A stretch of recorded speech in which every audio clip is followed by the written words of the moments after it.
AP పోలీసులు గాలింపు నేపథ్యంలో వివాదాస్పద దర్శకుడు రామ్ గోపాల్ వర్మ ఓ వీడియోను విడుదల చేశారు. కేసులకు తానేమీ భయపడటం లేదని తెలిపారు. తాను పోస్టులు పెట్టిన వారికి కాకుండా సంబంధం లేని వారి మనోభావాలు దెబ్బతింటే ఈ కేసులు, శిక్షలు ఎలా వర్తిస్తాయని ప్రశ్నించారు. ప్రస్తుతం ఓ మూవీ షూటింగ్లో ఉన్నానని, నిర్మాతకు నష్టం వస్తుందని విచారణకు రాకపోతున్నట్లు తెలిపారు. సార్వత్రిక ఎన్నికలకు ముందు వ్యూహం, సినిమా ప్రమోషన్ సమయంలో తెదేపా అధినేత చంద్రబాబు, జనసేన అధ్యక్షుడు పవన్ కళ్యాణ్ వ్యక్తిత్వాలను కించపరిచేలా సామాజిక మాధ్యమం వేదికగా రామ్ గోపాల్ వర్మ పోస్టులు పెట్టారంటూ ప్రకాశం జిల్లా మద్దిపాడు మండల తెదేపా ప్రధాన కార్యదర్శి రామలింగయ్య పోలీసులకు ఫిర్యాదు చేశారు. దాని ఆధారంగా పోలీసులు వర్మపై కేసు నమోదు చేశారు. విచారణకు హాజరు కాకపోవడంతో అరెస్ట్ చేసేందుకు యత్నిస్తున్నారు. హైదరాబాద్లోని ఆయన నివాసం వద్దకు ఇటీవల వెళ్లారు. ఈ నేపథ్యంలో వర్మ వీడియో విడుదల చేశారు.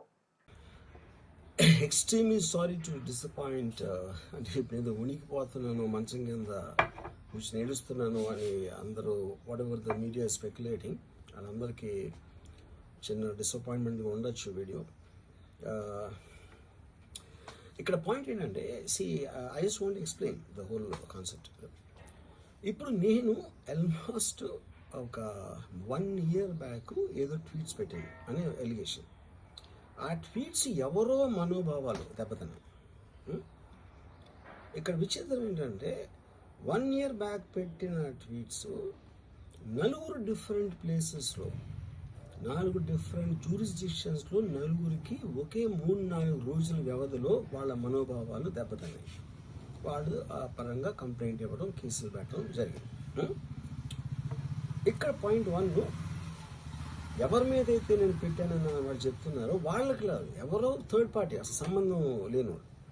సో ఆ కాంటెక్స్లో అసలు ఈ కేసు ఎలాగా, ఈ సెక్షన్స్ ఎలా వర్తిస్తాయి అనేది అప్పుడు ఆబ్వియస్గా నాకు వచ్చే అనుమానం కానీ, నాకు కానీ నా మనుషులు కానీ, ఇది ఒక పర్సిక్యూషన్ చేయటానికి ఒక పద్ధతి ప్రకారం ఉన్న ఎలవబుల్ లాస్ని వాడుతున్నారా, లేకపోతే ఇప్పుడు వరల్డ్ ఓవర్ ఒక ఫినామినా ఏం జరుగుతుందంటే పొలిటికల్ పార్టీస్ వాళ్ళు they are weaponising the systems of the police. అది అమెరికాలో జరుగుతుంది, యూరోప్లో జరుగుతుంది, ఇక్కడ కూడా జరుగుతుంది.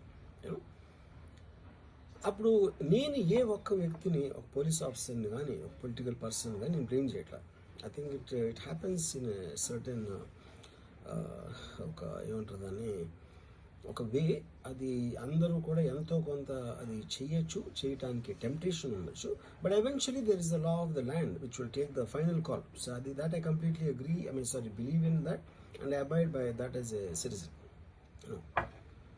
సో ఇప్పుడు ఇక్కడ జరిగింది ఏంటి, నాకు ఒక నోటీస్ వచ్చింది, నేను ఒక రిప్లై ఇచ్చాను, ఫలానా చోట ఫలానా తారీఖు నేను వస్తాను.